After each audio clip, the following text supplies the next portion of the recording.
ஒரு இருளான நேரத்தில், ஒரு இருள் சூழ்ந்த நிலையில் ஒரு கருப்பு எறும்பு ஒரு இருளான பாறையின் மீது ஊர்ந்து சென்றால் அந்த எறும்பை இறைவன் கண்காணிக்கிறான்.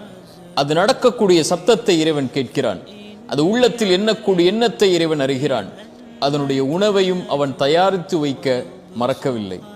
இப்படி ஒரு சின்ன ஜீவராசியையே இந்த பிரபஞ்சத்தில் இறைவன் மறக்காத போது என்னையும் உங்களையும், என் நிலையையும் உங்கள் நிலையையும் இறைவன் மறப்பானா? இறைவன் ஒருபோதும் நம்மை மறப்பதில்லை. எத்துணை வாசல்கள் அடைக்கப்பட்டாலும் அந்த 1000 அடைக்கப்பட்ட வாசல்களை தாண்டியும் அவன் உதவி செய்ய நாடினால் உதவி செய்வான். ஆனால் 2 கேள்விகளுக்கு இந்த மனிதன் பதிலை அறிய முடியாது. அது எப்போது, எப்படி? ஆனால் இந்த 2 கேள்விகளின் பதிலையும் இந்த வாழ்க்கையில் அவன் கொடுக்கும் போது அப்போதுதான் அந்த மனிதன் புரிந்து கொள்வான், இறைவன் என்னை ஒருபோதும் மறக்கவில்லை என்று.